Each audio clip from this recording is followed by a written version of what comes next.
तो ये है Honor का X9B स्मार्टफोन और ये फोन लॉन्च से पहले हमारे पास आ गया था, लेकिन हमने इसकी अनबॉक्सिंग इस वजह से नहीं दी बिकॉज मुझे पता था इसकी पूरी मार्केटिंग होने वाली है कि इसकी डिस्प्ले टूटती नहीं है और हर किसी का यही कंसर्न है भाई, इसी पर बात कर रहे हैं सब, तो तुम कुछ डिफरेंट करो। तो मैंने सोचा क्यों ना इसका एक इन डेप्थ रिव्यू लाया जाए आप लोगों के लिए। तो S24 का रिव्यू आपने देखा होगा, उसके बाद हमने अपनी सिम इसके अंदर रेगुलर यूज करी है, एज अ पर्सनल फोन मैंने इसे यूज करा है जब से अब तक। तो मैं आपको अच्छे से बता पाऊंगा कि आपको Honor X9B 23,000 रुपए में लेना चाहिए। जी हाँ, कि ऑफर के बाद इसका प्राइस 23,000 रुपए पड़ता है, वैसे 26,000 रुपीज है। और इसके अंदर 6 महीने में अगर आपकी डिस्प्ले टूट जाती है ना तो ये फ्री में रिप्लेस भी करके देंगे।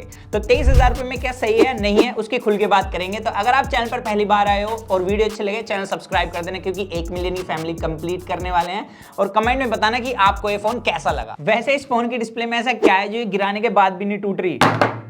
तो इसके अंदर मिलती है ultra bounce anti drop display. Basically इसकी डिस्प्ले और कंपोनेंट के बीच में 3 लेयर इन्होंने यूज करी हैं। जब भी आपका फोन गिरेगा ना तो वो भाई शॉक एब्जॉर्ब करेंगे और आपके फोन की डिस्प्ले टूटने से बचाएंगी। तो ये टेक्नोलॉजी है इस फोन के अंदर। वैसे एक बात बताऊं भाई, जानकर मत गिराना, ग्लास है, ग्लास गिरने के बाद टूट ही जाते हैं। अभी देखो ये जो लुक है ना, इसे देखने के बाद एक ही दिमाग में चीज आती है कि ये तो Realme Narzo का लुक है, क्योंकि Realme ने भी ऐसे कैमरा मॉड्यूल दिया था अपनी Realme 12 सीरीज के अंदर। बट भाई Honor और Huawei इस गेम में पहले से ही खड़े हुए हैं। मतलब Honor और Huawei पहली कंपनी थी जिसने इस तरीके का कैमरा मॉड्यूल इंट्रोड्यूस करा था। तो ये बात क्लियर हो जाती है कि ये Honor का खुद का डिजाइन है, बट जो कलर है ये कहीं ना कहीं Narzo से मिलता हुआ है। और मेरे को इन एंड फील इस वाले कलर की काफी अच्छी लगी है। ये लेदर टेक्सचर देता है और होल्ड भी काफी अच्छा, लाइट वेट फोन है। लेकिन अगर आप इसका ब्लैक कलर बाय करोगे ना, वहां पर आपको मैट फिनिश मिलेगी और वो मेरे को ज्यादा क्लासी भी लगा है। तो मैंने देखा है Honor का जो पहले वाला फोन आया था ना, उसमें भी आपको कलर के हिसाब से अलग अलग इन हैंड फील मिल रही थी, यहाँ पर भी सेम ही है। वैसे फोन काफी पतला और हल्का है, एक हाथ से आप आराम से चला सकते हो। जैसे आप फ्रंट से देखोगे इसकी डिस्प्ले का कर्व बहुत ज्यादा सुंदर है। मेरे को भाई प्राइस पॉइंट पे काफी अच्छी लगी डिस्प्ले,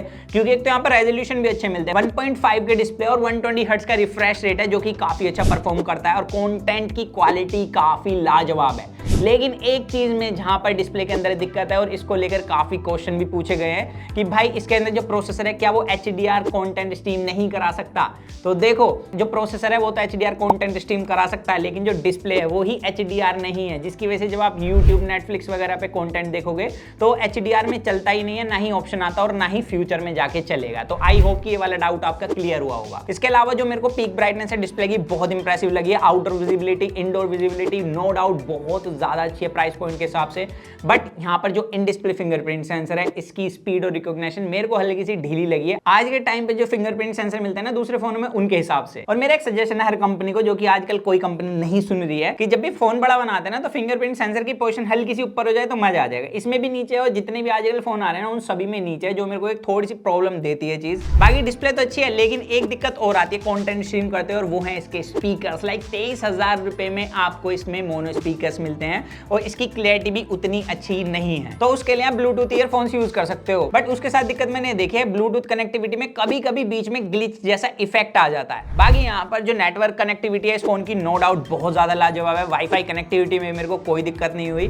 और Honor ने ना यहाँ पर खुद का डायलर यूज कराया जिसके अंदर कॉल रिकॉर्डिंग का ऑप्शन नहीं मिलता है। लेकिन एक फीचर मुझे इसका काफी कमाल का लगा। काफी बार लोग बोलते हैं मैंने तेरे को पूरी कॉल करी थी लेकिन तूने पिक नहीं करी। तो अगर आपके पास Honor का फोन है ना तो अब आपका दोस्त बच नहीं सकता आपसे, क्योंकि ये सेकंड्स में बता देता है कि कितने सेकंड कॉल आई थी। जैसे कि 3 सेकंड आई है, 6 सेकंड आई है, 30 सेकंड आई है, तो आप प्रूफ के साथ बोल सकते हो देख भाई तूने मिस कॉल ही मारी थी। बाकी आईफोन से इंस्पायर एक जेस्चर फीचर भी मिलता है इस फोन में। जैसे कि आपका फोन रखा हुआ है, किसी की कॉल आई तो भाई ये अपने पूरी साउंड से बजेगा, लेकिन जैसे आप फोन हाथ में लोगे ना तो वो साउंड ऑटोमेटिकली कम हो जाती है। तो नॉइस पॉल्यूशन से भी बचाते हैं फीचर। अब बात करते हैं इस फोन के प्रोसेसर की। इसके अंदर स्नैपड्रैगन 6 Gen 1 प्रोसेसर है जो कि 4nm पर बिल्ड है और प्राइस पॉइंट के हिसाब से मैं कहूंगा एक डिसेंट प्रोसेसर है। अंडर 20,000 में अगर ये प्रोसेसर मिलता है ना ठीक है। यहाँ पर नॉर्मल टास्क अच्छे से हैंडल कर लेता है। 120 हर्ट्ज काफी अच्छा चलता है इसके अंदर अगर आप हाई रिफ्रेश रेट पे लगा के रखते हो। लेकिन अगर आप एडेप्टिव रिफ्रेश रेट पे चलाते हो तो वहां पर क्या है कि जो सेटिंग्स हैं वो 120 हर्ट्ज में चलेगा। बाकी अगर यूट्यूब, नेटफ्लिक्स जैसे आप चलाओगे तो 90 FPS पे चलेगा।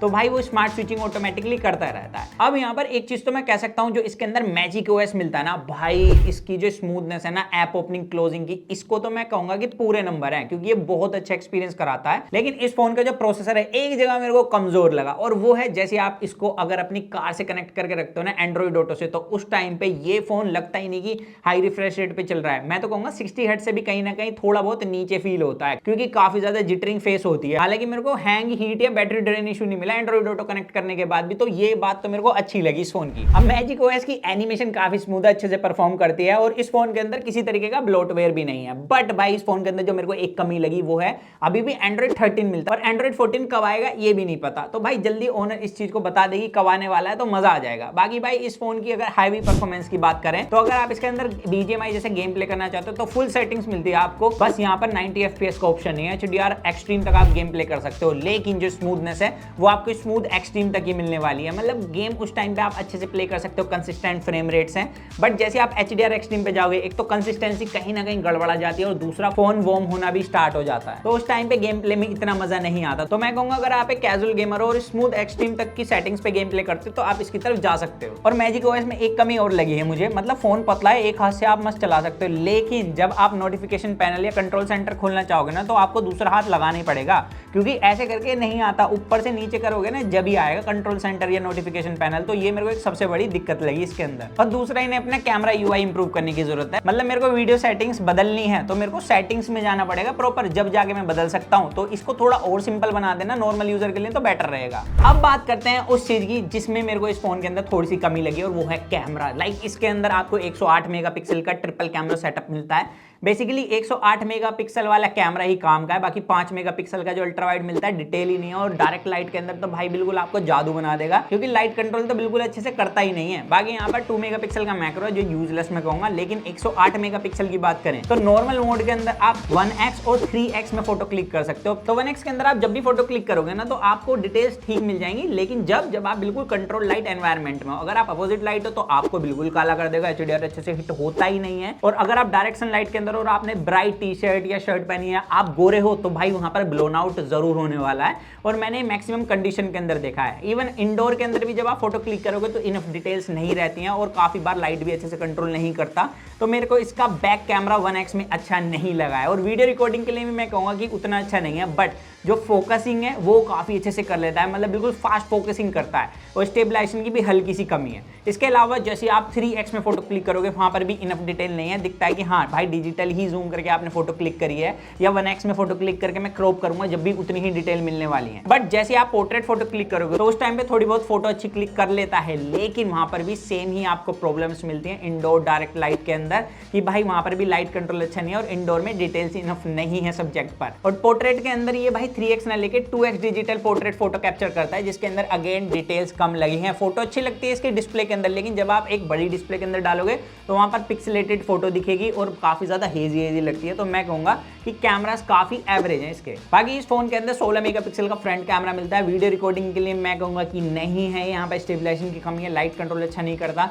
बट हाँ, अगर आप इससे फोटो क्लिक करते हो तो भाई इंडोर काफी अच्छा स्किन टोन निकाल के देता है, ये मेरे को काफी अच्छा लगा। बट जैसे आप डायरेक्ट लाइट के अंदर जाओगे वहां पर लाइट कंट्रोल इसमें भी इशू है। बाकी पोर्ट्रेट मोड के अंदर भी हल्का फुल्का लाइट अच्छे से कंट्रोल नहीं करता, और पोर्ट्रेट मोड लगाते इसके अंदर भी थोड़ी सी ओवर शार्पनिंग हो जाती है। तो यहाँ पर भाई सेम रिजल्ट है जैसे कि बैक कैमरे में थे। तो ऑल ओवर मेरा कंक्लूजन ये है कैमरा को लेकर, अगर आप एक कंट्रोल्ड लाइट एनवायरनमेंट के अंदर फोटो क्लिक करोगे तो ये काफी हद तक अच्छी फोटो निकाल के देता है, इवन स्किन टोन भी काफी अच्छा आता है। लेकिन जैसे आप आउटडोर फोटो क्लिक करोगे मैक्सिमम टाइम इसका कैमरा आपको परेशान करेगा। अब भाई एक चीज से तो मैं काफी ज्यादा इंप्रेस हुआ हूं, वो है इसका बैटरी बैकअप। इस पतले से फोन के अंदर तो पहले बात मैं सुन के चौंक गया था कि 5800 mAh का पूरा बैटरी लगा के दिया है। और भाई इसका बैटरी बैकअप इतना अच्छा है, जब मैंने इसे नॉर्मली यूज करा तो इसने 2-2 दिन तक बैटरी बैकअप निकाला है। बाकी अगर नॉर्मल टू हैवी यूज रहता है आपका, जैसे कि गेम खेलते ट्विटर वगैरह चलाते हो, तो उस टाइम पे आपको 1 से 1.5 दिन का बैटरी बैकअप आराम से निकाल के देगा ये। तो 7 से 8 घंटे का स्क्रीन ऑन टाइम कहीं नहीं गया इस फोन के साथ, तो बैटरी बैकअप एक्चुअली काफी सॉलिड है। लेकिन जो इसके अंदर एक थोड़ी सी मेरे को दिक्कत लगी वो चार्जिंग स्पीड में लगी। 35 वोल्ट की चार्जिंग सपोर्ट करता है ये फोन, और फोन चार्ज होता है 1 घंटे 50 मिनट के आसपास में, जो कि थोड़ा सा स्लो है आजकल के फोनों के हिसाब से। तो 23,000 रुपए में ये फोन मुझे कैसा लगा वो बताता हूं। बेसिकली मैं ये नहीं कह सकता कि ये फोन किसी एक चीज को लेके परफेक्ट अपने प्राइस पॉइंट पे। बेसिकली इसके अंदर काफी कमियां भी हैं और कुछ चीज अच्छी भी हैं, जैसे कि इन हैंड फील अच्छी है, बैटरी बैकअप बहुत ज्यादा सॉलिड है, और जो सॉफ्टवेयर है वो भी काफी बेटर है इस प्राइस के फोनों से। लेकिन इसके अंदर जो कमी आती है वो यही है कि अगर आपको हैवी परफॉर्मेंस के लिए फोन चाहिए, मार्केट के अंदर ऑलरेडी 20,000 में अच्छे फोन हैं जो कि इससे तगड़ी गेमिंग ऑफर करते हैं और अच्छे कैमराज भी ऑफर करते हैं। तो आपको देखना है कि 23,000 रुपए में आपकी प्रायोरिटी के हिसाब से ये फोन फिट हो रहा है। बाकी मैंने आपको आपको प्रोज एंड कॉन्स अच्छे से बताई दिए। अगर आपको चैनल अच्छा लगे चैनल सब्सक्राइब कर देना, 1 मिलियन की फैमिली कंप्लीट करने वाले, और वीडियो जरूर लाइक कर देना और कमेंट में बताना आपको हमारी वीडियो कैसी लगी। सो दैट्स इट गाइस, आज की वीडियो के अंदर सिर्फ इतना ही था। तो मिलते हैं जल्दी कूल और एक्साइटिंग वीडियो में। तो जब तक के लिए जो मन में आएगा इसको करें। To watch your heart, stay in with that chip we in box guys.